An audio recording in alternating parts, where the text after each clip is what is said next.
Imagine owning a farm where thousands of chickens are growing inside massive buildings. Every day, they eat, drink, gain weight, and eventually become a product worth billions of dollars across the American economy. It sounds simple. Buy chickens, feed them, raise them, sell them. But the economics of poultry farming are much more complicated. Because a poultry farmer isn't simply selling chicken. They're managing feed costs, labor, energy, mortality, disease risk, equipment, debt, contracts, and razor-thin margins.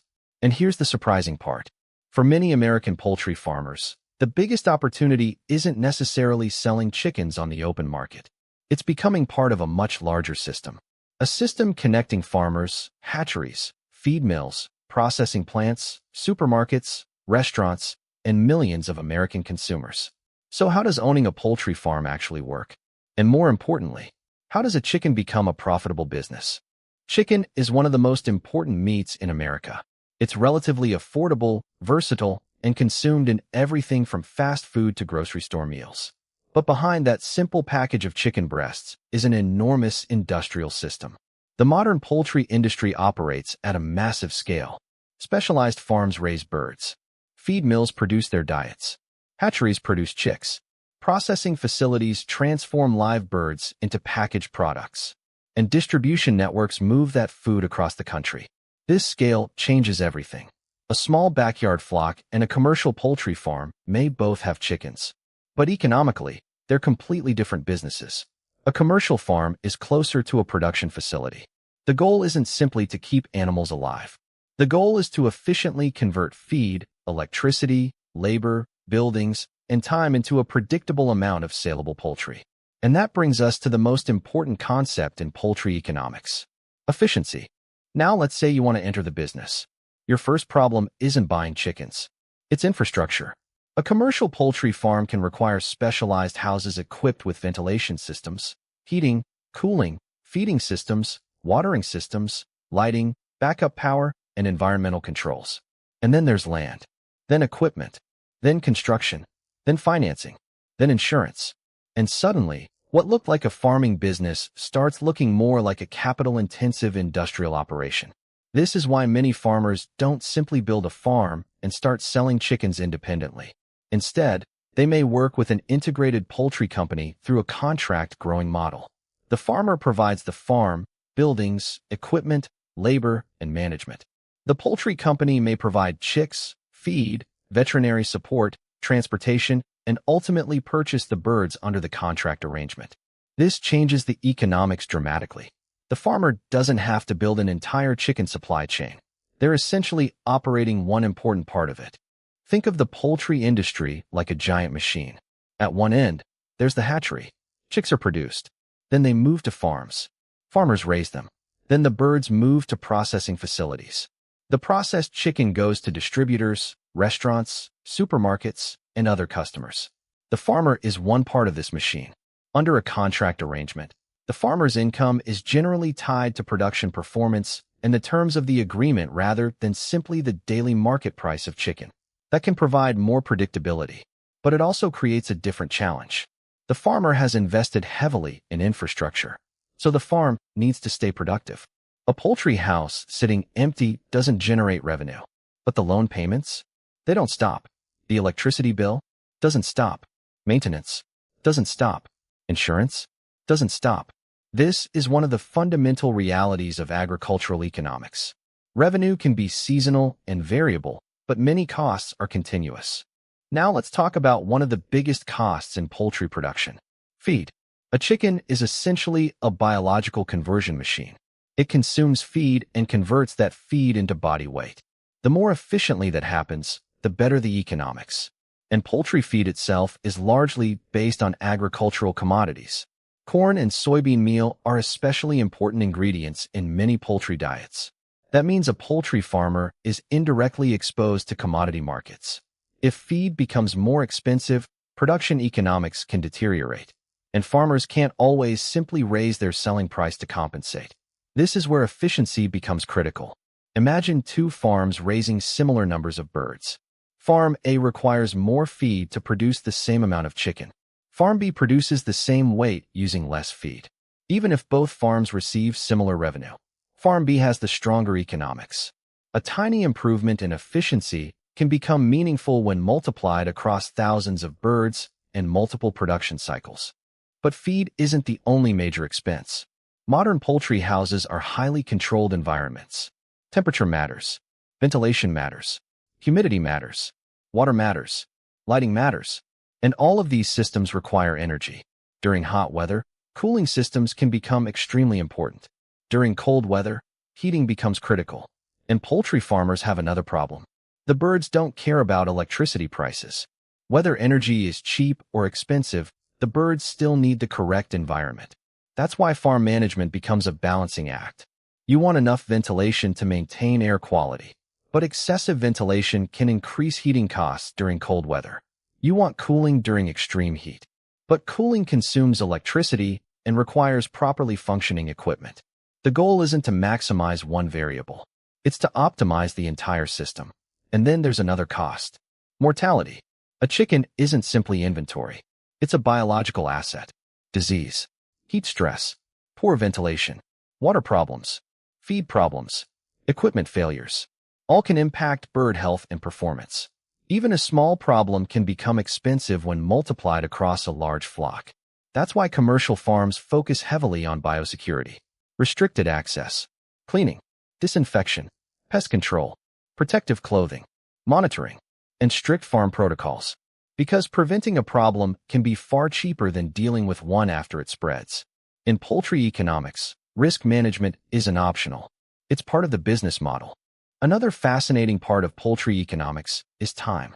A poultry house isn't simply a building. It's a production cycle. Birds arrive. They grow. They consume feed. The farmer manages the environment. Then they leave for processing. After that, the house needs to be cleaned and prepared for the next flock. The faster and more efficiently this cycle works, the more productive the facility can become. But faster isn't always better. The birds need to reach the appropriate market specifications, and the farmer needs to maintain health and performance.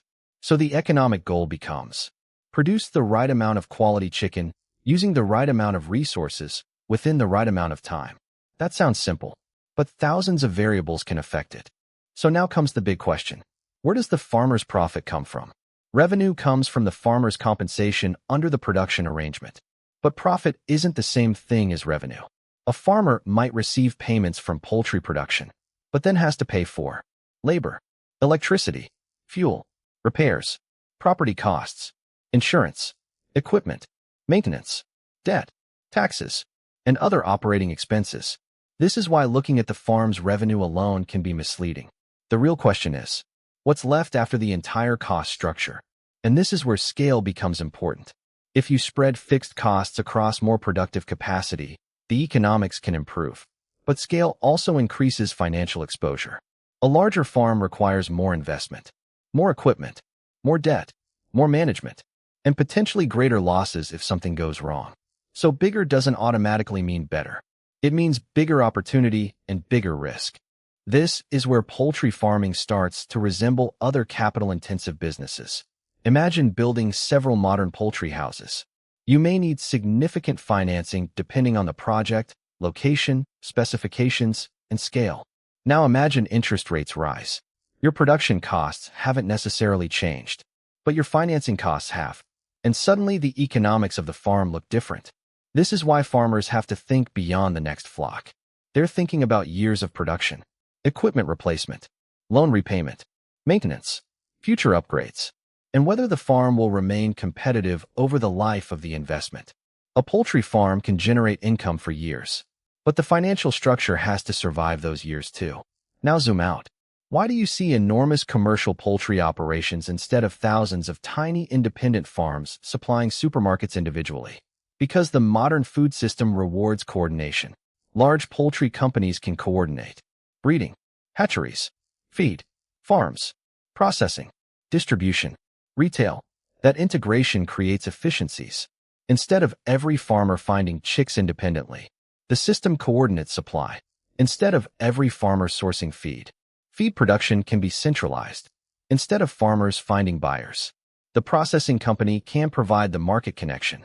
The result is a highly organized supply chain. And that supply chain is one of the biggest reasons chicken can be produced at such enormous scale. But there's another important question. If a chicken is worth money, who actually captures the value? The farmer is only one part of the chain. There's value in breeding, value in genetics, value in feed, value in transportation, value in processing, value in packaging, value in branding, value in distribution, and finally, value at the supermarket or restaurant. This is a classic economic principle. The product may be simple, but the value chain isn't. A consumer sees a package of chicken.